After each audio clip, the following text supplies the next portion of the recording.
ನಮ್ಮ ಸರ್ಕಾರ ರೈತರ ಪರವಾಗಿರ್ತಕ್ಕಂಥ ಸರ್ಕಾರ. ರೈತರಿಗೆ ಅವರ ಮಣ್ಣಿನ ಆರೋಗ್ಯ, ನೀರಿನ ನಿರ್ವಹಣೆ ಮತ್ತು ಮಣ್ಣಿನಲ್ಲಿ ಇಂಗಾಲದ ಅಂಶ ಜಾಸ್ತಿ ಇದೆ. ಜೊತೆಗೆ ನಾವು ರಸಗೊಬ್ಬರಗಳನ್ನು ಬಳಸ್ತಕ್ಕಂಥದ್ದು ಕಡಿಮೆ. ರಸಗೊಬ್ಬರಗಳನ್ನು ನಾವು ನಮ್ಮ ರೈತರು ಹೆಚ್ಚಾಗಿ, ನಾನು ಕೂಡ ರೈತನಾಗಿದ್ದೆ ಸ್ವಲ್ಪ ದಿನ, ನಾನು ಸ್ವತಃ ವ್ಯವಸಾಯ ಮಾಡ್ತಾ ಇದ್ದೆ. ನಮ್ಮಲ್ಲಿ ಒಂದು ತಿಳುವಳಿಕೆ ಇದೆ, ರಸಗೊಬ್ಬರಗಳನ್ನು ಹೆಚ್ಚಾಗಿ ಬಳಸೋದ್ರಿಂದ ಹೆಚ್ಚು ಇಳುವರಿ ಬರ್ತದೆ ಅಂತಕ್ಕಂಥ ಭಾವನೆ ಇದೆ. ಅದು ತಪ್ಪು ಭಾವನೆ ಅಂತಕ್ಕಂಥದ್ದನ್ನು ನಾವು ಅರ್ಥ ಮಾಡ್ಕೋಬೇಕಾಗ್ತದೆ. ಈಗ ಹೆಚ್ಚು ರಸಗೊಬ್ಬರಗಳನ್ನು ಬಳಸಿದ್ರೆ ಮಣ್ಣಿನ ಫಲವತ್ತತೆ ಕಡಿಮೆ ಆಗುತ್ತೆ. ಅದಕ್ಕೋಸ್ಕರ ಮಣ್ಣಿನ ಫಲವತ್ತತೆಯನ್ನು ಹೆಚ್ಚು ಮಾಡೋಕ್ಕೆ, ಆಮೇಲೆ ನೀರಿನ ನಿರ್ವಹಣೆ, ಬಹಳ ಜನರಿಗೆ, ನಮ್ಮ ರೈತರಿಗೆ ನೀರಾವರಿ ಅಂತಂದರೆ ನೀರು ಯಾವಾಗಲೂ ಕೂಡ ಇರಬೇಕು ಹೆಚ್ಚಾಗಿ. ಅದು ತಪ್ಪು ಅಭಿಪ್ರಾಯ. ಎಷ್ಟು ನೀರು ಬೇಕೋ ಅಷ್ಟನ್ನು ಮಾತ್ರ ಬಳಸ್ತಕ್ಕಂಥ ಕೆಲಸ ಮಾಡಬೇಕು.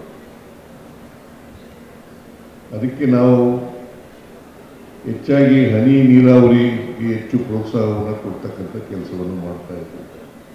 ನೀರಿನ ಬಳಕೆ ಹಿತವಾಗಿ ಬಳಸ್ತಕ್ಕಂಥದ್ದನ್ನು ಕಲ್ತಿರಬೇಕಾಗ್ತದೆ. ಅದಕ್ಕೆ ನಾನು ಹೇಳ್ತೀನಿ, ಯಾವಾಗಲೂ ಕೃಷಿ ಇಲಾಖೆಯವರಿಗೆ ಹೇಳ್ತಾ ಇರ್ತೀನಿ, ನಮ್ಮ ಚಲುವರಾಯಸ್ವಾಮಿಯವರು ಕೂಡ ಕೃಷಿ ಮಂತ್ರಿಗಳು, ಮಂಡ್ಯ ಜಿಲ್ಲೆಯಿಂದ ಬಂದಂಥವು, ಹೆಚ್ಚು ವ್ಯವಸಾಯ ಪ್ರಧಾನವಾದಂಥ ಜಿಲ್ಲೆ ಅದು. ಆದ್ದರಿಂದ ಅದಕ್ಕೆ ಅವರಿಗೆ ಕೃಷಿ ಇಲಾಖೆಯನ್ನು ಕೊಟ್ಟಿರ್ತಕ್ಕಂಥದ್ದು. ರೈತರಿಗೆ ಹೆಚ್ಚು ಹತ್ರ ಆಗಿ ಅವರಿಗೆ ಕೃಷಿ ಇಲಾಖೆಯಲ್ಲಿ ಅಥವಾ ಕೃಷಿ ವಿಶ್ವವಿದ್ಯಾಲಯದಲ್ಲಿ ಏನೇನು ಹೊಸ ತಳಿಗಳು ಬರ್ತವೆ, ಹೊಸ ವಿಚಾರಗಳು ಬರ್ತವೆ, ಇಳುವರಿ ಹೆಚ್ಚು ಮಾಡಲಿಕ್ಕೆ ಅದನ್ನು ರೈತರಿಗೆ ತಲುಪಿಸ್ತಕ್ಕಂಥ ಕೆಲಸ. ಯಾಕೆಂದರೆ ರೈತರು ಅದನ್ನು ಬಳಸ್ಕೊಳ್ತಕ್ಕಂಥ ಕೆಲಸ. ರೈತರು ಬಳಸ್ಕೊಳ್ಳದೆ ಹೋದರೆ ಹೆಚ್ಚು ಇಳುವರಿ ಆಗಲಿಕ್ಕಾಗಲ್ಲ, ಮಣ್ಣಿನ ಫಲವತ್ತತೆಯನ್ನು ಕಡಿಮೆ ಮಾಡಲಿಕ್ಕೆ ಆಗೋದಿಲ್ಲ. ಅದಕ್ಕೆ ಇದು ಭೂಮಿ ಇದೆಯಲ್ಲ, ಬರೀ ಮಣ್ಣಲ್ಲ, ಜೀವದ ತೊಟ್ಟಿಲು ನಿಮಗೆ ಗೊತ್ತಾಗಲಿ ಅಂತ ಹೇಳ್ತಾ ಇದ್ದೀನಿ. ಜೀವದ ತೊಟ್ಟಿಲು ಅಂತ ಜೀವದ ತೊಟ್ಟಿಲನ್ನ ಬಂಜಿಯಾಗಿ ಮಾಡಬಾರ್ದು. ಅದರಿಂದ ಮಣ್ಣಿನ ಗುಣವನ್ನು, ಮಣ್ಣಿನ ಫಲವತ್ತತೆಯನ್ನು ಕಾಪಾಡ್ಕೊಳ್ಬೇಕಾಗಿರ್ತಕ್ಕಂಥದ್ದು ಅತ್ಯಂತ ಅವಶ್ಯ ಅಂತಕ್ಕಂಥ ಮಾತುಗಳನ್ನು ಹೇಳಲಿಕ್ಕೆ ಬಯಸ್ತಾ ಇದ್ದೀನಿ.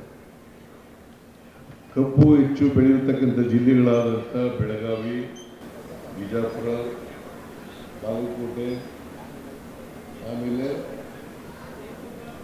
ಕಲಬುರಗಿ, ಮಂಡ್ಯ,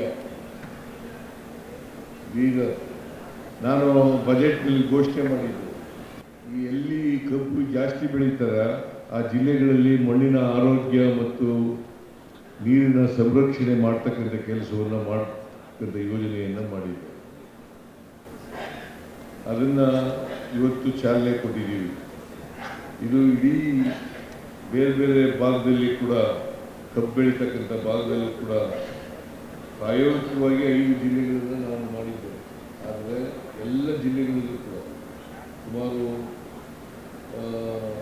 10 ಲಕ್ಷ ಹೆಕ್ಟೇರ್ ಪ್ರದೇಶದಲ್ಲಿ ಕಬ್ಬನ್ನು ಬೆಳೀತಾರೆ, ಸುಮಾರು 10 ಲಕ್ಷ. ಆದ್ದರಿಂದ ಈ ವರ್ಷ ಹೆಚ್ಚು ಮಳೆಯಾದ್ರಿಂದ ಹೆಚ್ಚು ಪ್ರದೇಶದಲ್ಲಿ ಕಬ್ಬನ್ನು ಬೆಳೆದಿದ್ದೀವಿ. ಕಬ್ಬು ಉತ್ಪಾದನೆ ಕೂಡ ಜಾಸ್ತಿ ಆಗಿದೆ.